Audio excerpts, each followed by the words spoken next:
Hey guys, welcome back to another series. I will be calling a full series because I don't really intend to come back to it. However, I will talk a little bit about what my plans were. They weren't really that far along, but towards the end I'll talk about what I had planned. The beginning of My Hero Academia starts out the same, with Deku finding out that he is quirkless and gets bullied by Bakugo. On Deku's way home, he gets dusted before the sludge villain can get to him. When Deku realizes he's in some strange cave, he starts to freak out.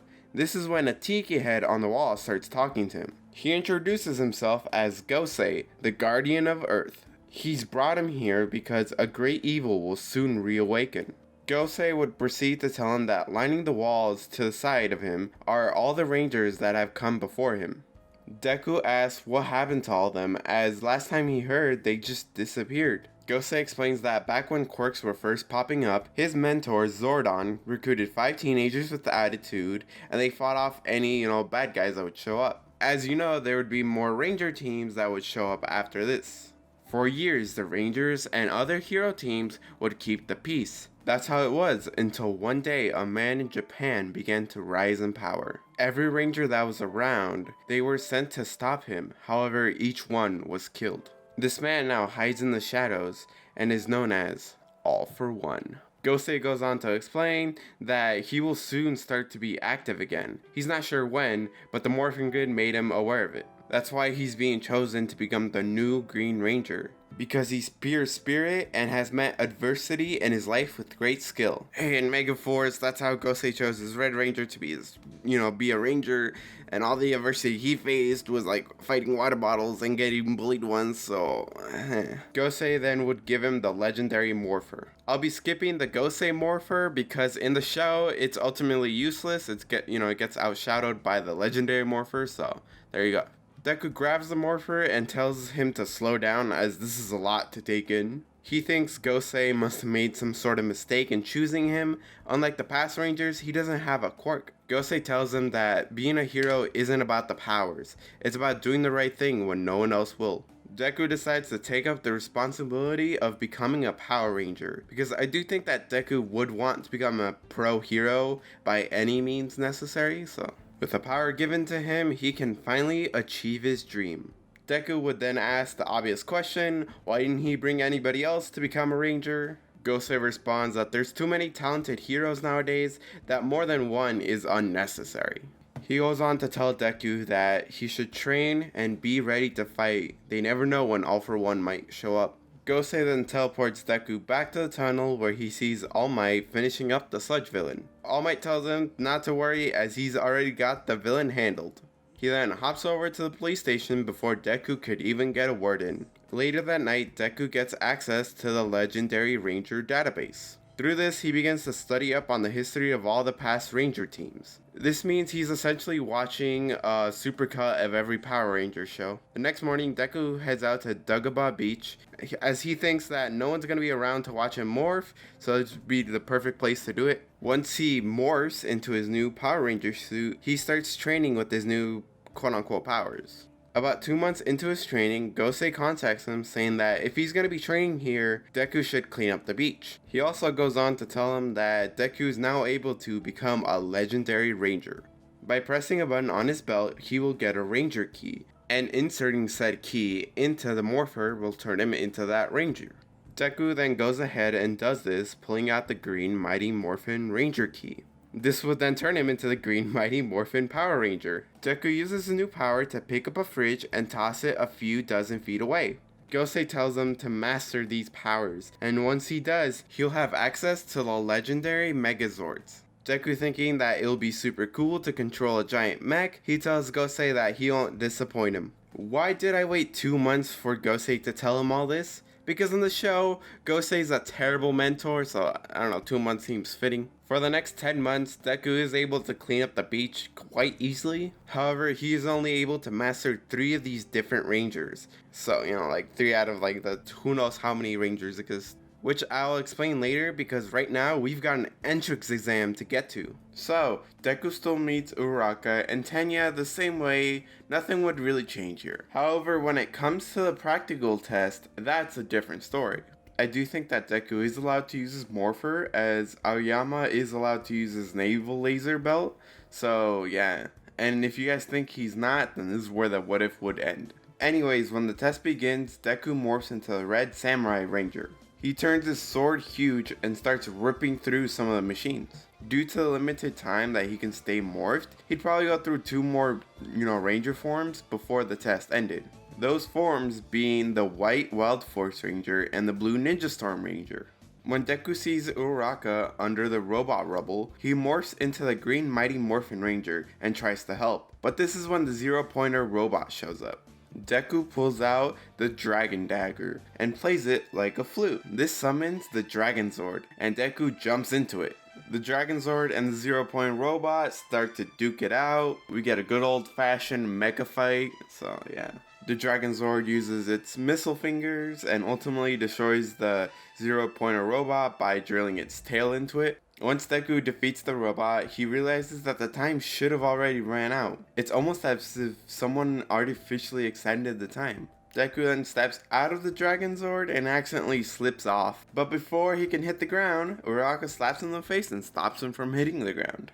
Because Deku would have destroyed robots, unlike in canon, he would land in like 5th or 6th place, just barely passing Ida and Kendo. The following week, he would get the news that he makes it into UA. We then have another anime time skip forward to the first day of school, where he's properly introduced to Uraraka, Ida, and Aizawa, who tells everybody to change and meet him at the PE grounds. Once they get there, Aizawa tells them that they're gonna get a test, and the person with the lowest score gets expelled.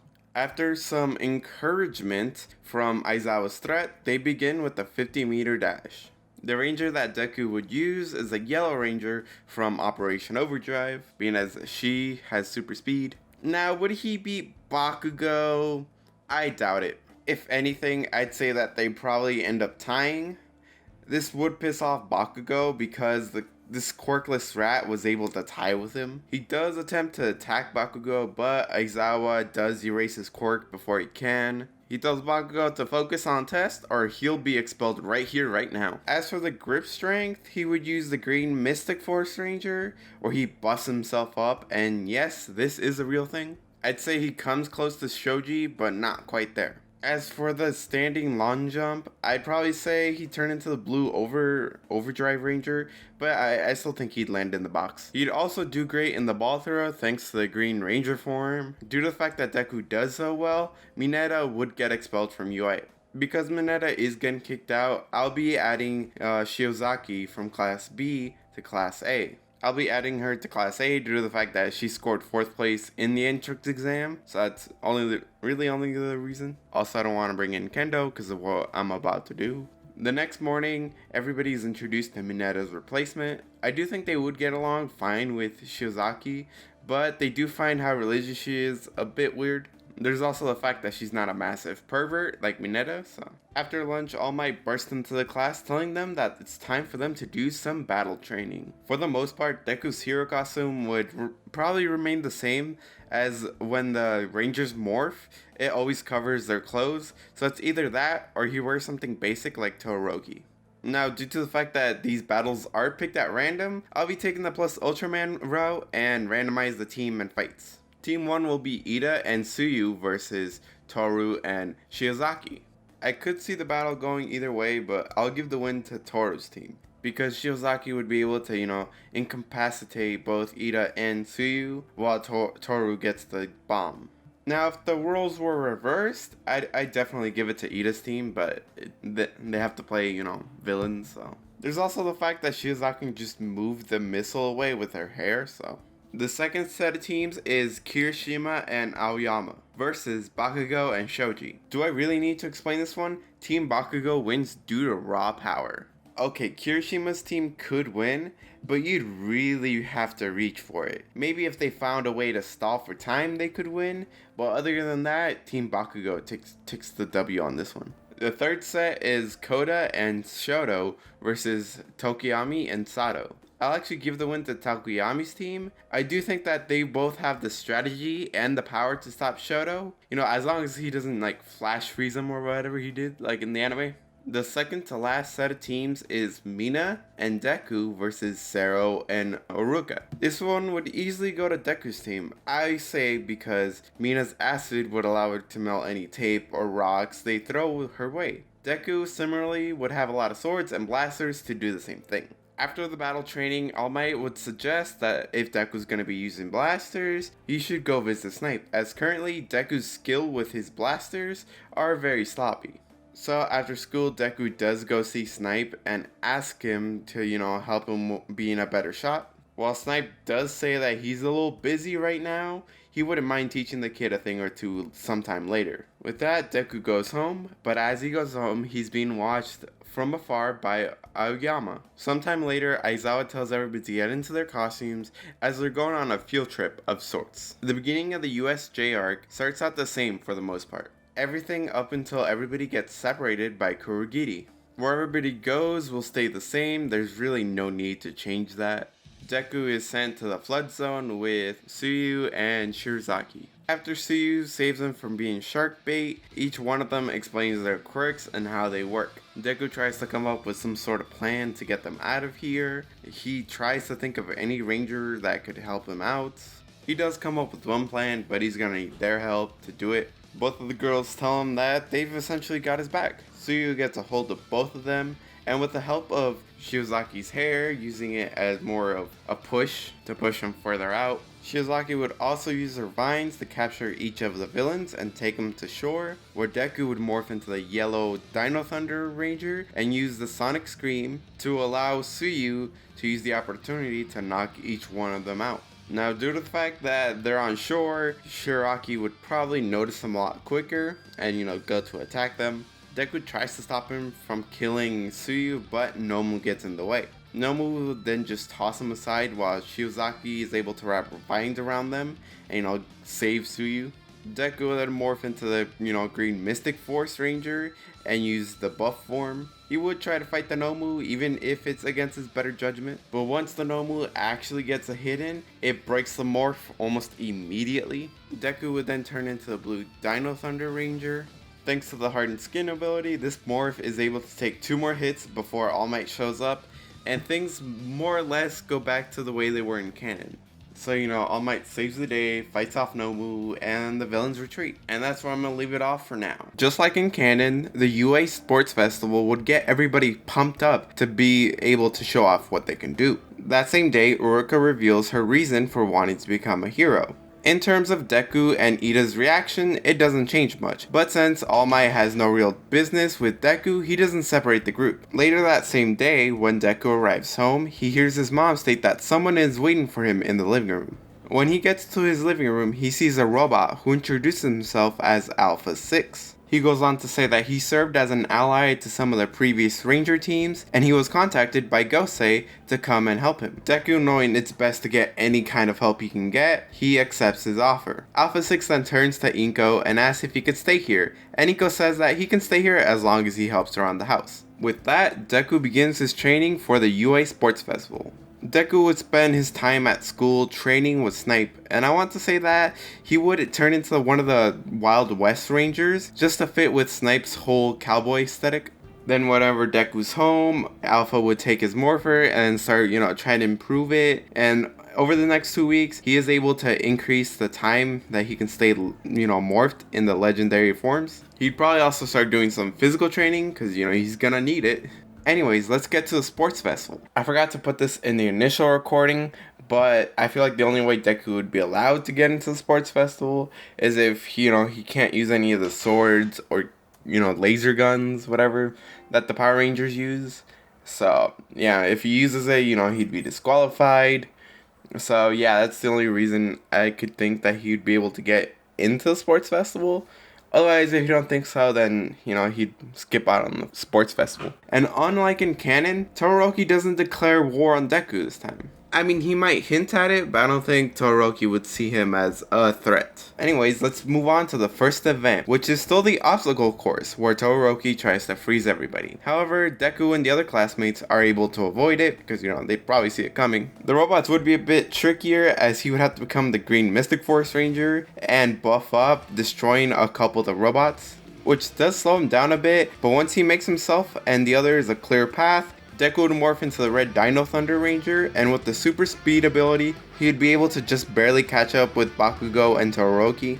This would land Deku in 3rd place, meaning that the race was mostly just between him and Shiozaki on who gets 3rd place. This also means that for the cavalry battle, he's gonna have 200 points. Because of that, Todoroki gets the 10 million points and everybody turns his attention to him. Bakugo, so furious that Todoroki beat him, declares war on Todoroki. He's not gonna let Icy Hot beat him ever again. Because Deku doesn't have the 10 million points, people would be more open to join him. His team ultimately comes down to Deku, Uraraka, Shoji, and Aoyama. He'll be using Shoji to cover them like he did with Team Mineta, Uraraka to make him more weightless and make it easier for him to move. Aoyama is placed there for long range attacks. Also, Mei Hatsume would probably end up in Team Shinzo, replace Aoyama. Team Mineta would be wildly different, but let's not get into that. With their team being in 3rd place, they're not attacked as much as, Bakugo or Todoroki. They are able to steal some headbands thanks to the telekinesis from the red and silver Space Rangers. During the final minutes of the battles, Team Bakugo finishes off Team Monoma and then heads off to fight Team Todoroki,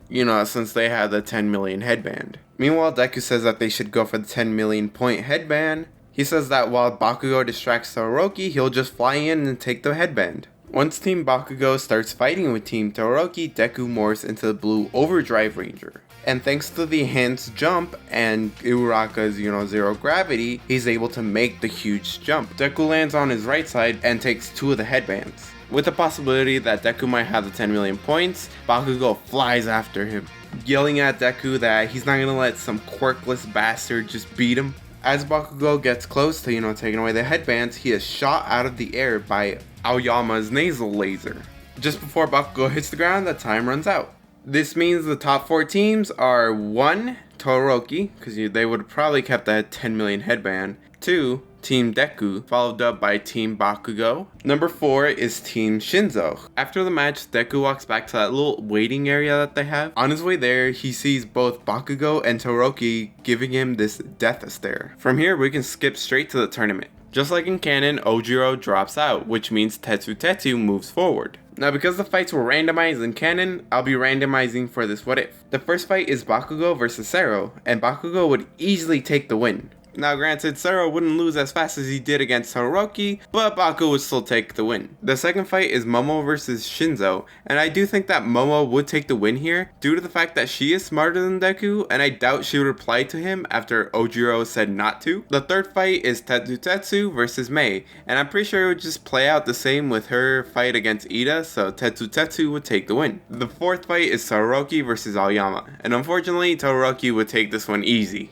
He'd probably lose his match a lot quicker than Sero did in canon, so sad days. Fifth match is Ida versus Kaminari. I do think Kaminari has a chance of winning as long as he doesn't waste all his energy in one attack. The sixth match is Shoba versus Uraraka, and in the interest of not revealing Shoba's quirk, I'ma say Uraraka wins this one, but she just barely wins. Honestly, he would probably win, but let's I don't want to spoil anything, so let's just move on. The second to last match is Mina versus Deku. This would be interesting as they've had to work together, in the last part of this what if, meaning they'd be more aware of how the other fights. However, due to Deku's morphs being more versatile, I'll give him the win. The last fight in this round will be Kirishima versus Shoji, and this was honestly the hardest fight for me to decide, but after asking around, many and I believe that Shoji would take the win, mainly due to the fact that Shoji is superior in almost every which way except for strength and defense.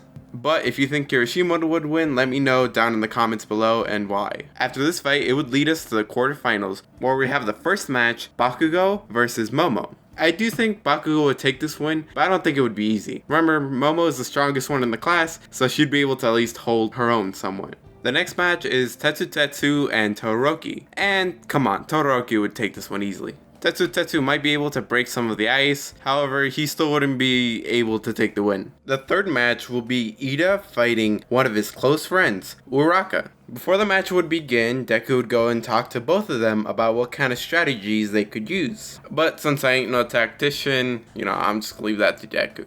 When stepping on the stage, both Uraraka and Ida reconfirmed that none of them are gonna back down. Once the match starts, Uraraka would use her quirk to make her move faster. She'd touch her feet. Unfortunately, I don't see Uraraka winning this match at all, which is unfortunate, but that's how it's gotta be. After the match, Deku goes to check up on her, and the interaction goes about the same as it did in canon. Their little chit chat is cut short when Deku remembers that he's got a match with Shoji coming up. Speaking of which, let's get to that match. When they both step into the arena, Shoji tells him that, he's not gonna be holding back, he wants to win this. Deku replies that, he's glad to be fighting him. As the match begins, Deku morphs into the Green Mystic Force Ranger, and he goes on to buff himself up, and the two rush at each other. This is where both of them clash fists repeatedly, but after a few punches, Deku backs off and demorphs, and then morphs into the pink Overdrive Ranger, allowing him to turn invisible, and thanks to this, he goes silent, realizing that, raw strength alone won't be enough to defeat Shoji. Deku waits for his opportunity to sneak attack Shoji, since he realized that, raw strength alone won't be enough to take him out. Once he's ready to attack, Deku tries to sneak attack him, but thanks to Shoji's quirk, he hears him coming and then punches him right in the face. He would try this once more before realizing that sneak attacking is ultimately useless against Shoji once again. Deku would remain silent for such a long time that Present Mike would even question if he's still in the arena. Shoji would, reassure everybody that he still is. You can hear that faint mumbling. Once his morph runs out of time, Shoji tells him that they should end this already. It's been going on for too long. Deku nods in agreement as he morphs into the yellow SPD Ranger, which allows him to clone himself 3 times over, trying to somewhat replicate Shoji's duply armed quirk. This means Shoji has 4 people to look out for. The 4 of them would gang up on Shoji with little success. Since Shoji is a stronger one in this match, he manages to knock unconscious the 3 clones. He does try to throw Deku out of the stage, but Deku just barely manages to stay in the arena. His feet are basically dangling off the edge. Shoji walks up to Deku saying that he's fought well, but he has lost this fight. Before Shoji can grab him, the 3 clones get up. 2 of them restrain his arms, while the 3rd one gets him into a chokehold. The real Deku then slides under Shoji's feet and kicks him over the edge. Once Shoji hits the floor, Deku is declared the winner. Deku then helps Shoji up and they leave as we got semifinals matches to do. The first match is Bakugo vs Todoroki. Since Todoroki never really showed off his full power against Deku, Bakugo wouldn't know how much Todoroki is actually holding back. This would most likely go the way it did in canon. However, after the fact, Deku would try to talk to Todoroki about, holding back. This is where we get the whole backstory of Todoroki. And unlike in canon, Bakugo, who's eavesdropping, does make his presence known. As he's pissed off that Todoroki held back during their fight, he's claiming that this basically is a meaningless victory for him. Deku would try to calm down Bakugo, but he can't do anything, so Bakugo just kind of walks off. The final match in this round is Ida versus Deku. However, before the match can start, Bakugo walks on stage requesting that he gets his rematch with Todoroki. Midnight tells him it's not possible, he's already beaten him, plus it'd probably turn out the same either way. Bakugo will then start throwing a tantrum like he did in canon, but Midnight puts him to sleep and they carry him off the stage. This allows for Deku and Ida to get their fight underway. Ida states that they've been friends for a while, but he's not going to lose. He's going to honor the family name of Ingenium. Deku tells him that he's not going to lose and becomes the Red Dino Thunder Ranger. The two then start having an all-out speed fight. The main difference between their fighting styles is that Ida is more aggressive and attacks with his feet, while Deku is more defensive and attacks with his hands. With one strong clash, it sends them both to the opposite sides of the arena. Ida will then start running at him at full speed, and at the last minute he activates his reciprocal burst, which Deku is just barely able to dodge. Deku realizes that he's gonna need more speed and yells out Super Dino Mode. The patterns on his suit transform into spiked armor and his helmet roars. This allows him to keep up with Ida and his reciprocal burst. Once Ida's engines stall, Deku would end up taking the win. After this match, Ida would get a phone call about his brother who has been taken down by a villain. From here, we can go straight into the final fight with Bakugo versus Deku. Bakugo, still mad about his half-ass win, states that he'll take out his anger on Deku, like the good old days. Deku says he's not the same person that he used to get bullied, as he morphs into the blue SPD Ranger. Bakugo starts the fight by rushing at Deku and gets ready to attack him. At the last second, Deku creates a force field, which allows Deku to get a gut punch in on Bakugo. Bakugo yells that he's gonna kill him and won't let him get another hit in. Deku continues to use the force fields to counter all of Bakugo's explosions. However, that's all he's doing, just blocking and not attacking. Once Deku has an opening, he morphs into the yellow Dino Thunder Ranger, where he uses a sonic scream to push back Bakugo. Bakugo yells that he's gonna kill him now. Deku then morphs into the blue Jungle Fury Ranger. As Bakugo flies into the air, Deku begins to channel his aura. And this goes on for a bit until Bakugo gets really close to Deku. Bakugo uses his Holzer impact. At the same time, Deku releases the Jaguar spirit animal. The impact causes a huge explosion that breaks that part of the arena. When the dust settles, Deku is revealed to be outside of the arena, unconscious, while Bakugo is on the other side of the arena, laying down about to lose his consciousness. Once both of them wake up, they have the award ceremony. This means Bakugo gets first, Deku second, Todoroki and Ida would both tie in for third.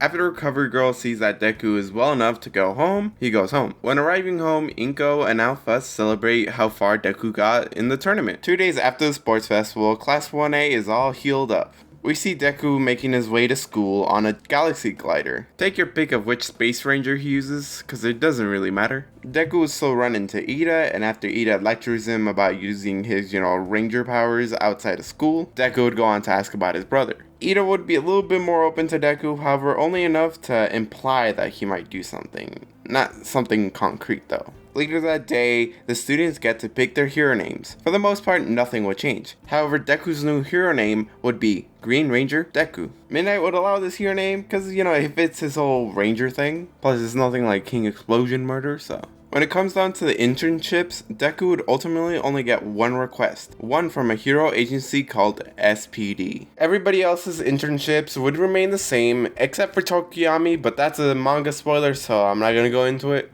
Deku heads to the city of Saitama, where one of the SPD headquarters is located. When he arrives, Deku is told to wait in a room until they're ready for him. After half an hour of waiting, he's introduced to Dr. Catherine Mannix, or Cat for short. He also meets their chief gadget tester, Boom, and their robotic dog, Rick. After an introduction, Deku asks why she wanted him to intern here, as not many hero agencies would trust a quirkless student to join them. Cat explains that many years ago they had their own set of Power Rangers. They had two sets of Power Rangers, an A Squad and a B Squad. That was until A Squad was sent to stop a villain here in Japan. However, they never came back. So they sent in B Squad with their commander to look for them. And just like A Squad, they never came back. Many years later, she was contacted by Gosei and Alpha that there was another ranger. So they've come to Japan to help him become a great Power Ranger. Boom tells him that it's a miracle he got into such a school like UA and became a Power Ranger. He was unable to get into any hero course due to his quirk not suited for being a hero. So he went to a regular school and joined SPD and eventually became their chief gadget tester.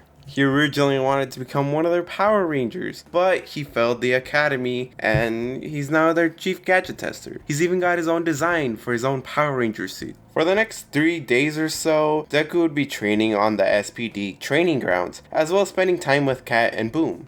I feel like he would get along with Boom. They talk about the superheroes that are out there and the Rangers. Who knows, maybe Deku learns a little bit about the kind of gadgets they use. Who knows? While Deku trains outside, Cat begins to study Deku's morpher, and by analyzing it, she's able to reactivate her own morph. She tells Deku that later that day, they'll be doing a patrol in the city of Kofu. Meanwhile, Stain is having a chat with Shigaraki, and after Stain declares that he'll deal with Shigaraki after getting rid of the fake heroes, he's coming for him. From the back of the hideout, they hear someone saying that they're both idiots. Out of the shadows walks out a man with what looks like a broken mask and a staff with a giant Z on it. Behind him are 5 people who Stain can't really make out. He tells both of them that all heroes deserve to die, whether they're fake or not. Stain takes an immediate dislike towards him, as All Might is the only hero that deserves to be called a hero and live. Stain tries to attack him like he did against Shigaraki,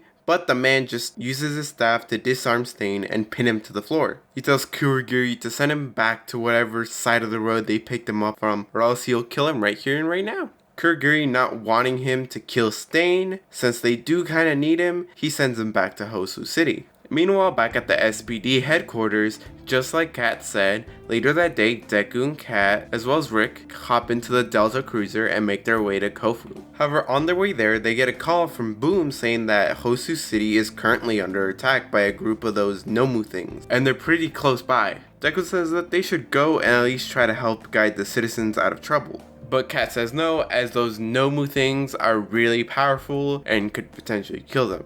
Deku then remembers that Ida is in Hosu, and the hero killer might be there as well. Deku, not wanting for Ida to potentially do something stupid, he morphs into the Black Space Ranger and uses the Galaxy Glider to fly to Hosu City. Kat tells Rick to follow him and make sure he doesn't do anything stupid. This means Kat has to drive after him to make sure he doesn't get himself killed, as well as telling Boom to send reinforcements to Hosu. Meanwhile, in Hosu, Endeavor and Todoroki are fighting off the Nomu the best they can, while Ida is fighting Stain. With Ida pinned to the floor, Stain claims that Ida and his brother are no real heroes. However, he'll make a great offering to the betterment of society. As Stain brings down his sword, he is rammed forward by Deku's Galaxy Glider, which pushes him back a few feet. Deku jumps off before Stain can stop it. Ida asks how he was able to find him. Deku replied, thanks to his mentor Gosei, they were able to find him. Stain says that he doesn't really want to kill another kid, but if he's gonna interfere, he'll kill him as well.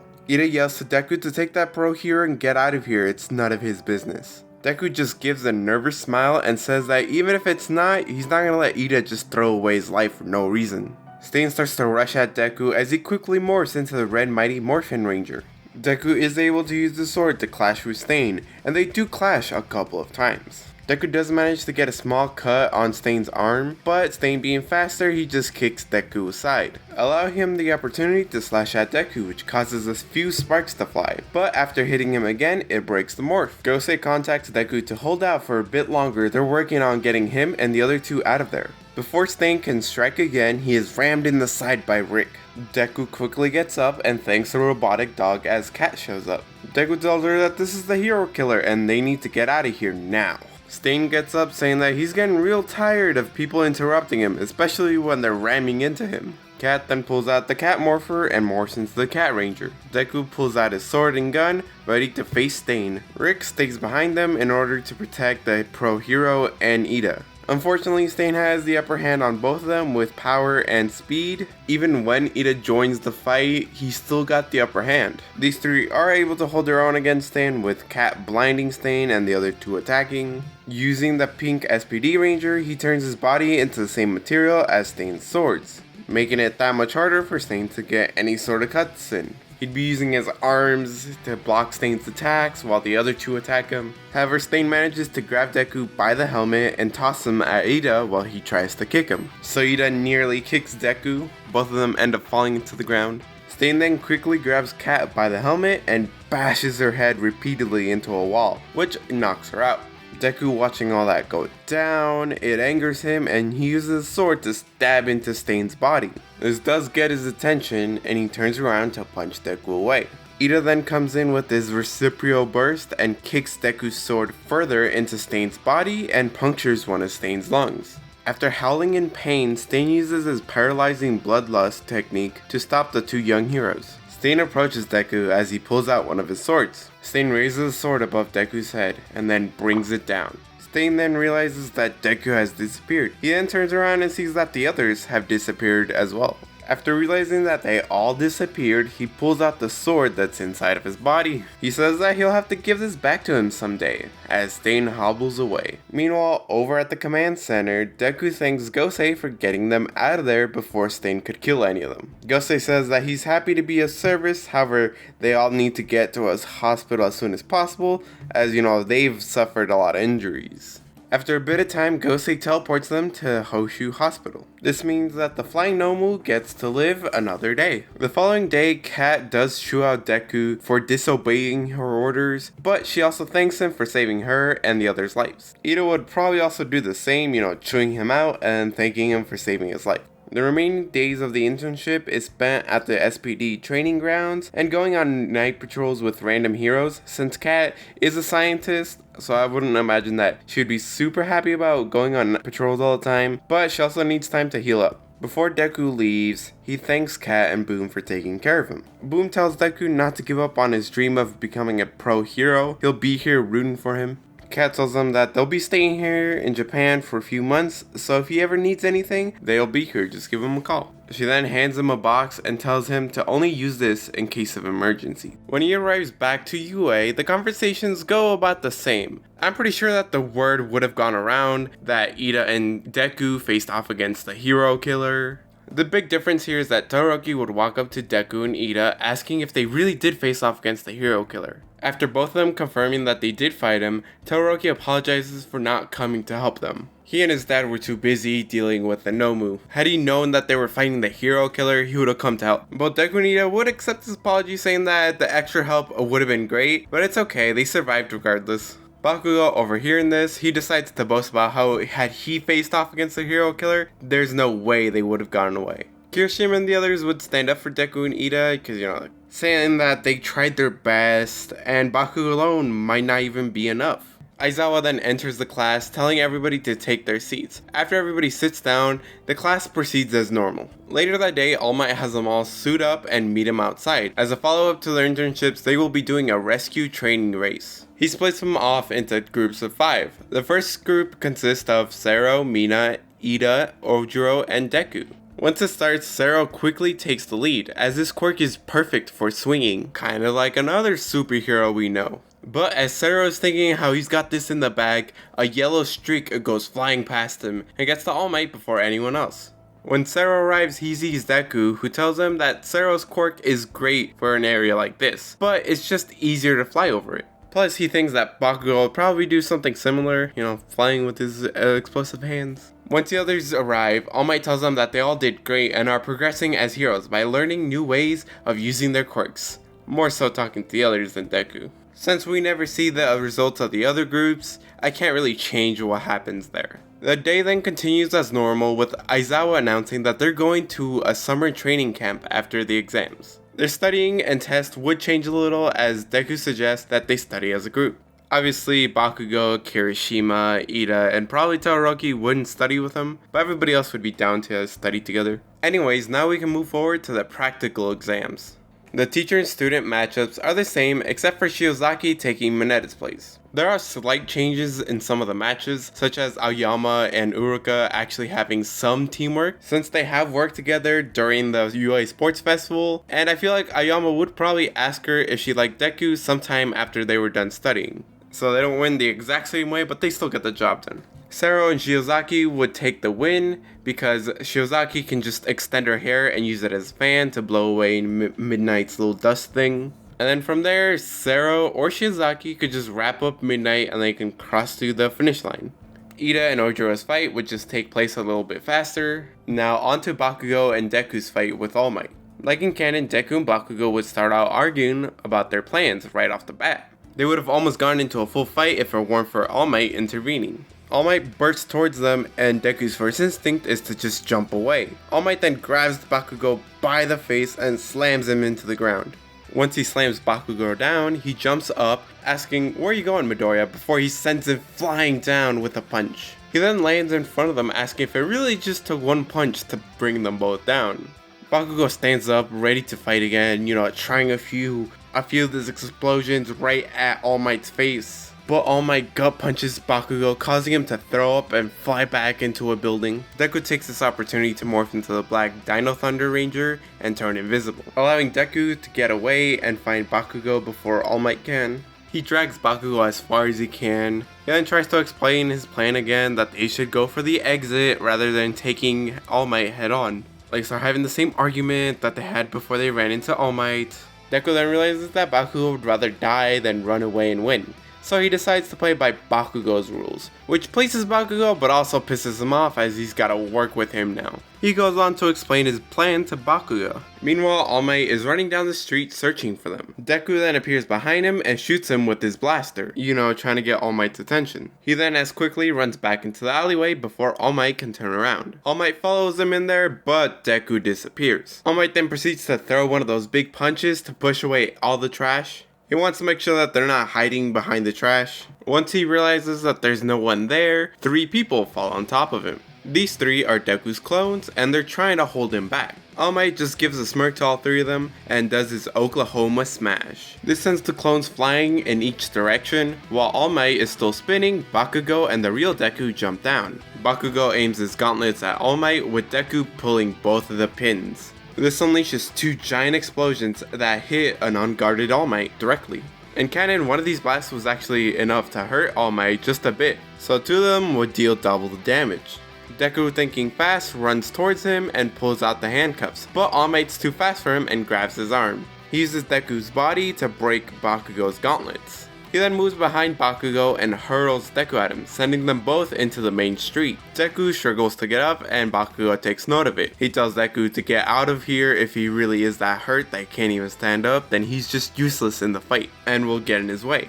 As much as Deku wants to argue with him about, him being able to still fight, he knows that he's no match for All Might, and neither is Bakugo. Deku decides to morph into the Black Dino Ranger and just goes invisible, disappears. He leaves Bakugo to face All Might all alone. Bakugo tells All Might that even if he's much stronger, he'll find a way to beat him. All Might's looking at the future #1 pro hero. This unfortunately doesn't go well for Bakugo, as All Might can just pretty much outplay him in anything. With one punch, he can send Bakugo flying upwards. He then grabs Bakugo by the head and brings him crashing down, knocking Bakugo unconscious. He then realizes that Deku's been missing this entire time. As he's about to go looking for him, he can hear what sounds like a flute being played in the distance. Shortly after, the ground starts to shake and a roar can be heard. It's the Dragon Zord, and he uses his tail to slap All Might into a building. All Might thinking that Deku's inside, he jumps towards it. The Dragon Zord uses its finger missiles to slow All Might down. While All Might is fighting the Dragon Zord, Deku walks out of an alleyway and goes to check up on Bakugo. Quickly realizing that he's out cold, he picks him up and starts to head towards the exit. Deku gets pretty close to the exit before All Might realizes that he was tricked. All Might lands on the Dragon Zord's chest and rockets towards Deku. Using all of Deku's strength, he throws Bakugo's body through the gate, but All Might crashes into Deku's back. This creates a crater right in front of the gate. Deku once again struggles to get up and slowly makes his way towards the gate. All Might just grabs Deku and just easily pulls him back. He tells Deku to stand down, hero, you've already lost. Deku replies that he's never gonna give up, there are too many people counting on him. He must avenge his fellow Rangers. He clenches his fist and punches All Might in the face. But before anything else can happen, they hear over the speakers that time is up. Hearing that, Deku collapses and passes out, with All Might catching him. He then picks up Bakugo and takes him to Recovery Girl, where she states that he should have held back a bit more. Had it not been for that shield thing that Deku was wearing, he could have broken Deku's back, and that they're not going to be waking up for a while. All Might tells her that young heroes need to be pushed beyond their limits, especially these two. Both of them remain knocked out while the others finish their exams. The following day, we find out that Kirishima, Kaminari, Mina, Sato have failed. However, they'll still be allowed to go to the summer camp, but they're gonna have to do night classes. Toru still comes up with the idea of the group going to the mall before the summer camp. That day, the group heads out to the mall, and eventually they split up like in canon. As a lone Deku walks through the mall, nothing happens. Let me explain. In canon, Shigaraki was pissed that Stain got all the credit for the Hosu attack. Toga and Dabi were the extra push that had Stain leave the hideout and meet up with Deku.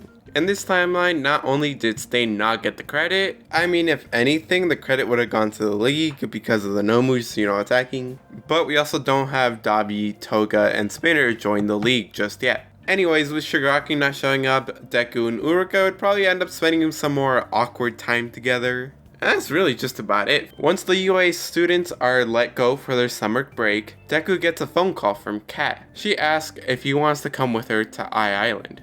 Kat calls Deku asking if he wants to come with her and Boom to Island for an expo. Deku, thinking this is a great way to start the summer and to meet new heroes, he agrees to go. Deku takes this opportunity to ask about the box they gave him. She tells him that it's a special type of morpher that can only be used with the red SPD Ranger. A few days later, it's the day of the expo. On the plane right there, I would imagine Deku and Boom would be geeking out about what kind of heroes they would meet there. When they land, Kat says that she and Boom have some setting up to do. Take Rick with you while you explore the expo, and make sure to keep your morpher close to you. Deku nods and runs off to explore the expo with Rick. As he explores the Expo, he does eventually run into Uruka, Jiro, and Momo. This is where things start to sort of line up with canon, where they do eventually run into the other classmates. I will say that Sero would probably take Minetta's place here. When it comes to the villain course, Bakugo does do a little bit better, but it's not by much. When it's Deku's turn, he morphs into the Red Mystic Force Ranger, where he essentially uses waves of fire to melt the robots, which ends up tying him with Bakugo. This, as you presume, would piss off Bakugo. While Bakugo is busy giving death threats to Deku, Todoroki takes his turn and beats them both by getting 13 seconds. While Bakugo is busy sending death threats to both of them, the next person takes their turn and clears it in 6 seconds. The guy walks up to him saying that as first years of UA, they did great on this villain course, and points out that as winners of the sports festival, he should have known they would have done great. Bakugo angrily interrupts him, asking, "Who do you think you are showing me up, huh?" The man introduces himself as Lemillion, but you can call me Mirio. Like I stated in part 2 of this What If, All Might would have given One for All to Mirio. That's why Mirio is on our island. He's basically taking over Deku's role, sort of. Melissa would then introduce herself to the UA students, and she would ask Deku about that device he used to change costumes. She asked Deku if he would let her take a look at it, as there might be some upgrades she can do to it. Deku nods and says yeah, just not right now, he kinda needs it. After all is said and done, the group decides on a place and time where they're gonna meet up. As Deku walks back to his room, he gets a call from Kat, asking to meet up with them. After wandering through the island, he finds Kat and Boom in a garage. Boom expresses that he wished he could have gone to the expo with him. Maybe tomorrow they can go as a group. Kat then cuts him off, saying that they gotta focus on their work first. Curious on why they brought him here, Deku asks, why'd they bring him here? She tells him that they've been working on restoring 2 allies of a previous ranger team, and they wanted him to be here for that. After connecting a few wires and typing on her computer, these 2 cars turn on, and Kat says to meet Lightning Cruiser and Storm Blaster. These are AI controlled robots that aided the Turbo Rangers in their fight against evil. According to the Ranger database, the Blue Ranger was the last one with them, until he too disappeared. They were left to wander the earth alone and to rust away until someone found them and reported it to SPD. They've been working to repair them for months. Deku would be astonished that they were able to repair them. However, before he can get a good look at them, he gets a call from Ida scolding him for missing out on their scheduled meeting time. Deku will apologize to Ida, saying that, he'll be right there. He then apologizes to Kat and Boom, saying that he's gotta go, and he leaves with Rick. After throwing on a suit, Deku would go off to, meet everybody else. I would imagine Deku would put on like a small little bow tie for Rick to, make it his formal wear. Anyways, while they're waiting for Bakugo and Kirishima to show up, Wolfram would begin his attack. The island's security bots are used to hold people hostage. After hearing the island speakers, Mirio says that they should go check up on All Might. When they get there, Mirio gets ready to go down there and help. However, Deku tells him to wait as he gets All Might's attention. Thanks to Jiro's quirk, All Might explains everything that's going down. He even tells Mirio to protect the other students and to get them out of here. Mirio then starts seriously considering actually going down there and taking out the villains. Deku tells them not to, because even if he does take out the ones downstairs, the ones upstairs can still tell the bots to, open fire on the public. The group then moves somewhere safe, where they begin to discuss what they're going to do next. I do think that both Mirio and Deku combined can make the others, agree to fight the villains a lot faster.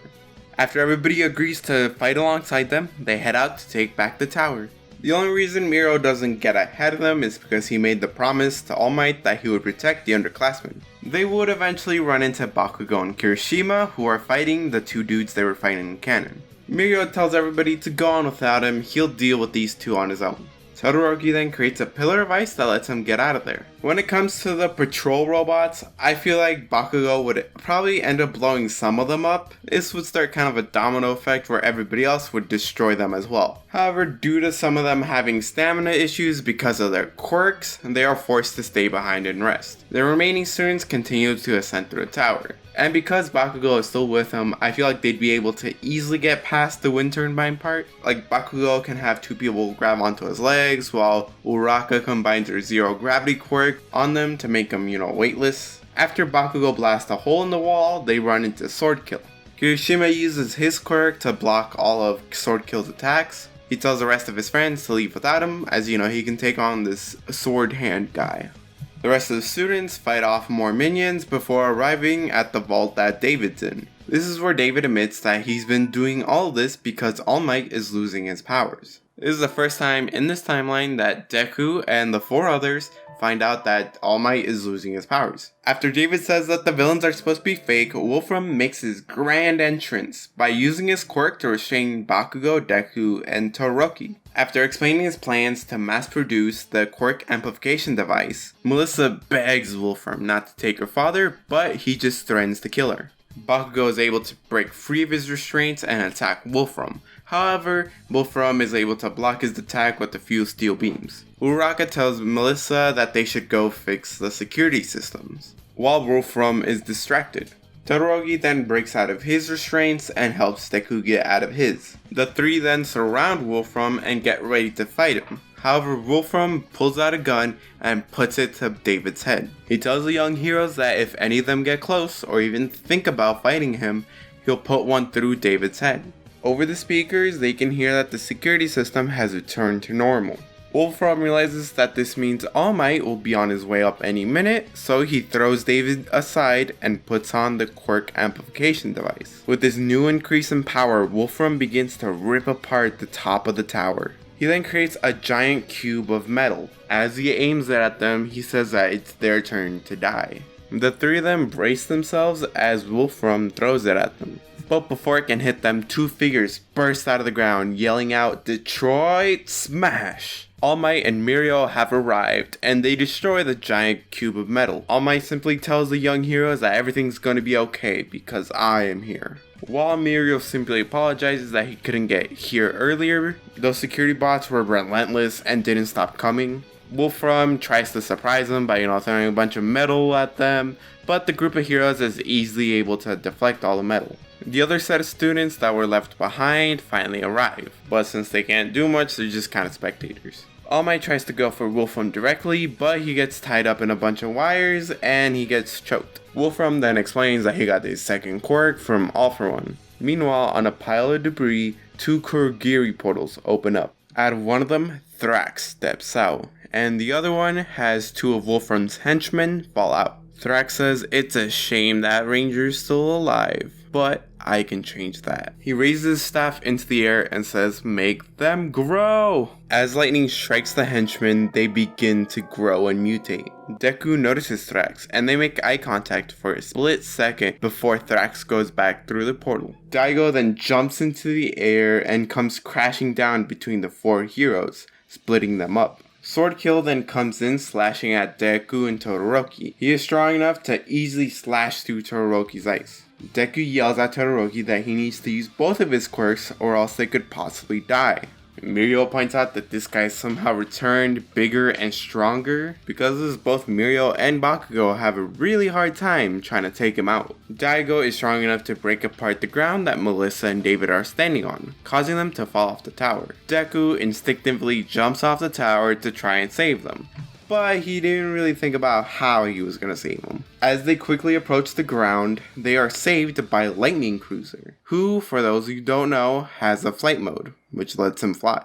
So it takes him to the ground floor where Cat, Boom, and Stormblaster are waiting. Boom helps David onto Stormblaster, but when Melissa gets in, the dashboard opens and reveals Justin's old spare Turbo Morpher. Deku says they could use the extra help, so Melissa takes the Morpher and says that she'll help fix her dad's mess. The 3 then hop into Lightning Cruiser, but before they leave, Deku makes a promise to David that he'll bring back Melissa and All Might safe and sound. When arriving at the top, the other 2 morph into Rangers. Deku tells Todoroki to go help Kacchan and Mirio, as the 3 of them can handle this. The 3 Rangers then start to sword clash with Sword Kill. However, it's not enough, and Cat quickly realizes that this is the case. So she tells Deku to use the Magnum Morpher, as this is an emergency. He nods and morphs into the red SPD Ranger. He then says, "SPD Battleizer!" When he puts on the Magnum Morpher, it activates and gives him the Cyber Mode, which increases his power and speed. Using this new power, he starts to push back Swordkill. However, he still asks for Melissa and Cat to give him a little help as he jumps through Swordkill and lands on a floating piece of metal. Melissa slides between Swordkill's legs and then kicks him in the back of the knee, causing Swordkill to get on one knee. Cat then jumps up and uses her cat slenners to blind him and hurt him a little. Deku then launches off the piece of metal and kicks him right in the back of the head, knocking him out. Meanwhile, with the other three, Mirio punches Daigo into a combined blast from Todoroki and Bakugo. Mirio starts to rapidly punch him while Bakugo and Todoroki start charging up their ultimates.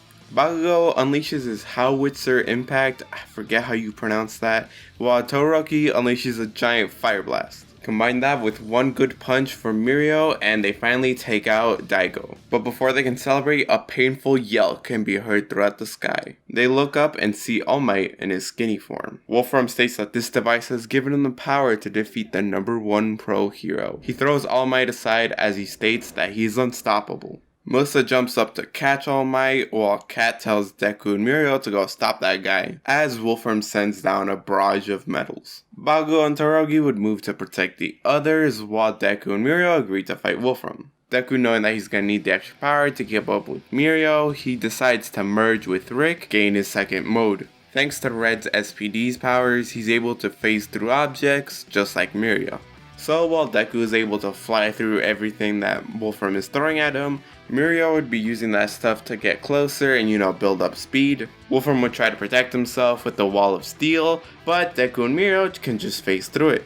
Both of them would reel back their arms and punch Wolfram at the same time. I would imagine Deku would still yell out Detroit Smash because he's still a big fan of All Might. Afterwards, Deku would catch Mirio, just so he doesn't fall, but he would be so excited that finally he got to say Detroit Smash and actually punch something. Unfortunately, this excitement wouldn't last long as he remembers that All Might is hurt. When they get down, they ask if he's alright, and Cat says yes. I feel like All Might would give them a little cough to signify that he's alright, but is really hurt. All Might is then taken to the hospital and put in the same room as David. For a few days, no one really knows how All Might is doing, since it would be kept under wraps. One day, Deku is contacted by Ida, who tells him that they're being asked to meet up at the hospital. When they arrive, the entirety of Class 1A is there, and Tsukashi leads them to All Might's room, where they all finally get to meet All Might in his skinny form. He gives Class 1A the same explanation he gave Deku when they first met. All Might goes on to explain that he's telling them this not to discourage them, but in hopes of inspiring them to train harder, as they'll be future bro heroes. Everybody leaves the hospital with a new sense of motivation to train harder and become better bro heroes, but they also leave with a sense of dread, as All Might is losing his powers. Deku is stopped outside of the hospital by Melissa trying to return the Turbo Morpher. However, Deku tells her to just keep it as he has no real use for it.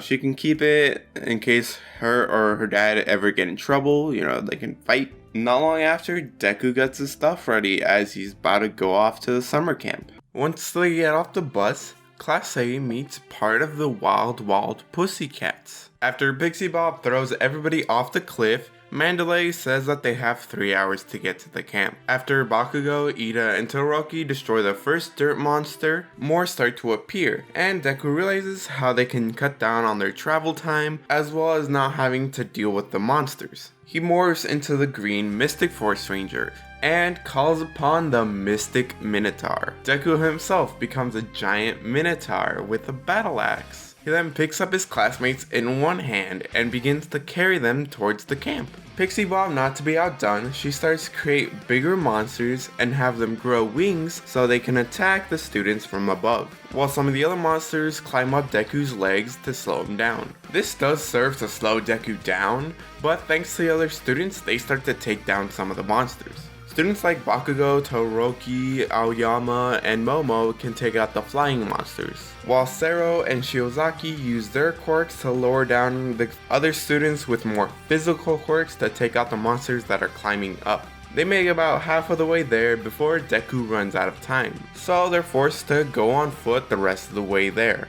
Because they use Deku to get half of the way to camp, let's say that they get to camp, instead of at 5:20, they get there around 2:40. From here, not much changes. Koda still punches Deku in the dick. After that, they all go inside to eat. And since Mineta isn't here, we don't get that scene of him trying to take a peek. Deku would still have that talk with Mandalade about Koda. It'd just be like probably a day later or something. The second day of training wouldn't change much either, as Deku's training still consists of strength training. There could be a slight change where he helps out Kirishima and Ojiro, as he could turn into the pink SPD or the blue Dino Thunder Ranger, and act as a sword and punching bag that somehow strengthens all three of them. Or he become one of his 2 speed morphs and challenge Ida to a race, see who can run the longest and the farthest. Anyways, that evening, Deku follows Koda up to his little hiding spot in the mountains. When the topic of quirks comes up, Deku tells him that he in fact is quirkless. I don't think you would have to hide it here because pretty much everybody knows at this point that Deku is quirkless. Plus, he doesn't have the secret of One for All to hide. Unlike most, he was born without a quirk, and now relies on his cell phone for his powers. Koda, thinking that Deku's just telling him a bunch of bullshit, at least about the cell phone,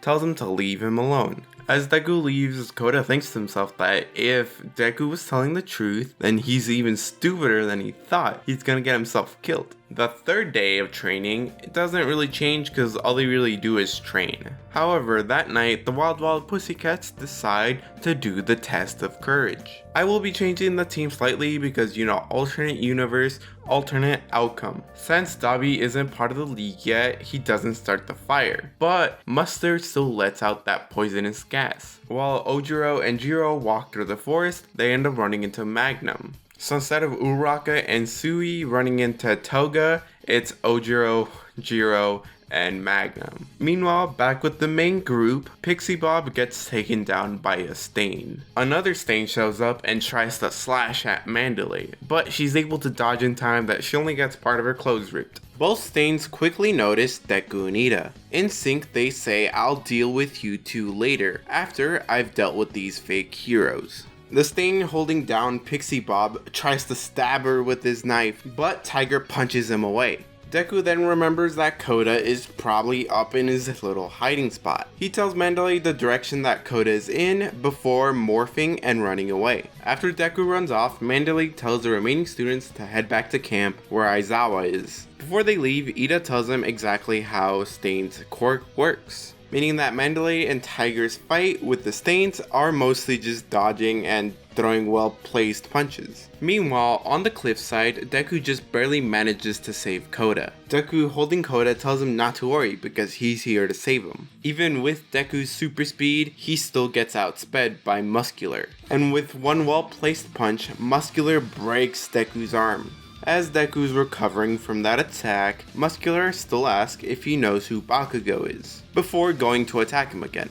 Muscular then beats the hell out of Deku, and even much more than in canon. Just picture Hulk tossing around Loki. Before Muscular can kill him, Koda throws a rock at his head, asking if he's the dude who killed his parents. Muscular says yes, and you know what, I'm feeling nice today, so I'll take you to see your parents. As he brings down his fist to squash Koda, a bunch of vines wrap around his arm and stop him. A bunch more vines then pop out, wrapping around Muscular, and they pin him to a wall, and Deku demorphs. He then morphs into the red Mystic Force Ranger. With this Ranger form, he heals his arm, and shortly after he's done healing it, Muscular increases his muscles to break free from the vines. He furiously yells out that he's gonna kill them now for wasting his time. He then punches Deku into the wall that he had him trapped to, and repeatedly rapid punch him.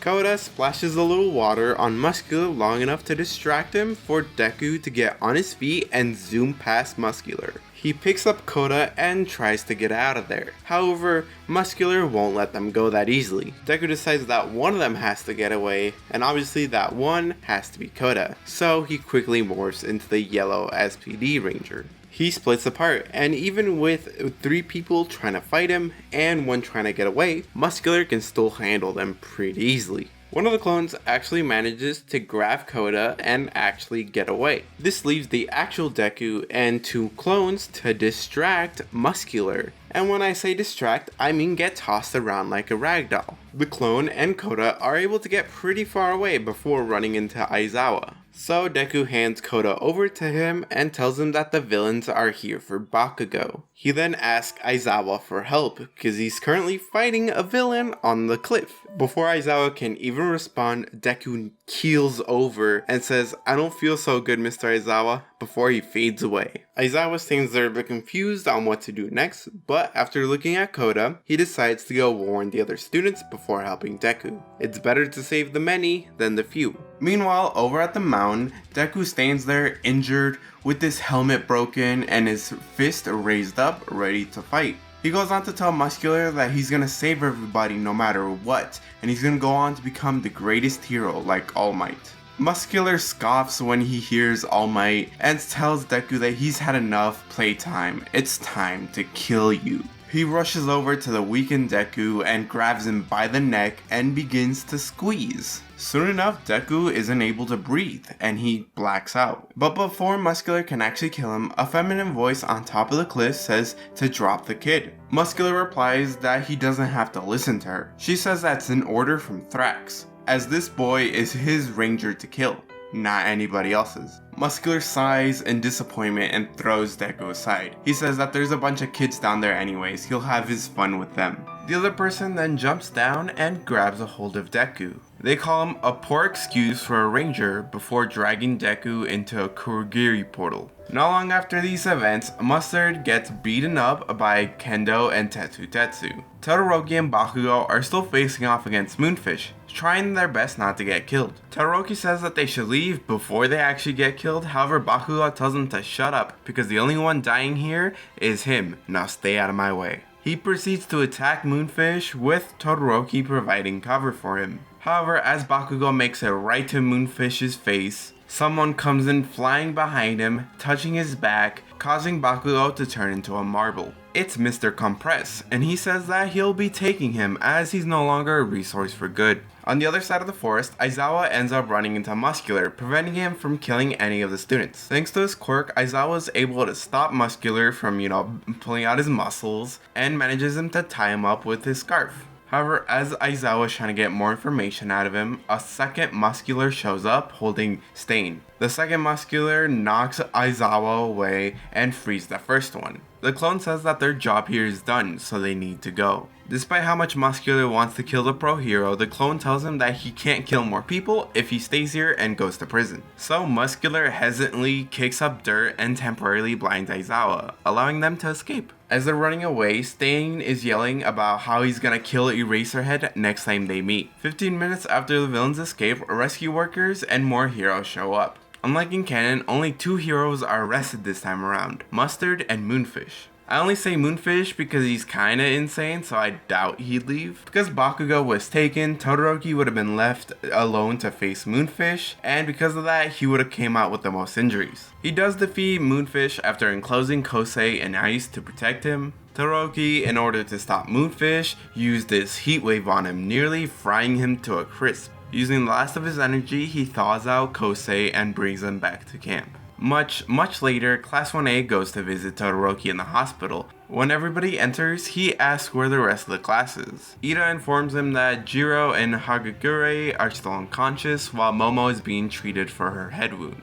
He finishes it off by stating that they don't know where Midoriya is. Apparently they sent heroes up to where Aizawa and Koda said he was at, but they didn't find anything. Todoroki says that the same people who took Bakugo could have potentially taken him as well. He and Bakugo were the top students at the sports festival. Who knows what they want with him? He then gets quiet as he realizes that he's failed as a hero. How could he possibly call himself one if he couldn't save his classmates? After a long moment of silence, Kirishima speaks up saying that there may be a way for him to save them. He explains that the day prior he came here and he heard Momo talking to All Might and the police. With a bit of help from her, they can go and rescue them. Ida then very loudly and angrily argues with them that they should leave this to the pros. However, Kirishima responds with that he can't just sit around and do nothing while his friends are potentially getting hurt. He then asks the rest of the class if they're willing to come and help them. Todoroki says that he'll join him, and this sets Ida off. He basically says, why are you doing this? He's dangerous. It should be a job for the pros. The regular Ida spill. After he's done throwing out his lecture, everybody stays quiet for a moment before Uraka raises her hand, saying she'd like to go as well. Ida then turns to her, saying that she must be crazy for wanting to go.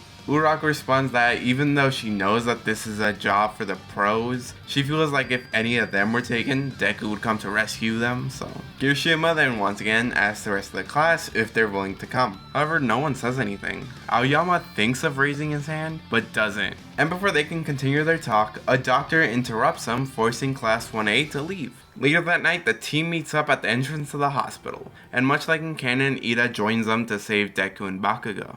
As they leave the hospital grounds, Aoyama shows up in front of them, looking very nervous. He explains that if they were in trouble, he too feels like Deku would come and save them. So it's the least he can do is try to help him save him. Ida then reassures him that they're not gonna get into any fights, and if it looks like they are, they're just gonna retreat. So the group of 6 head out to rescue their friends. And then I can move on to what would have happened in the raid arc, which I don't think would change too much.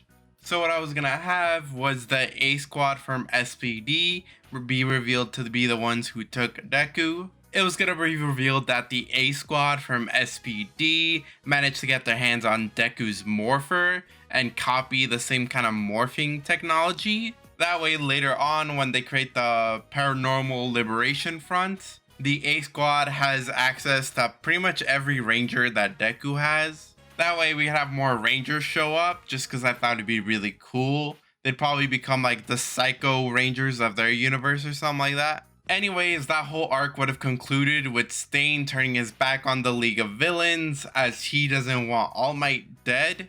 And then Thrax using his powers would have gigantified All For One. And All Might would have teamed up with the Dragon Zord to defeat All For One. Look, I didn't really think about it that far ahead. Realistically, I don't think they would have had a chance, but I still think it would have been a really cool thing.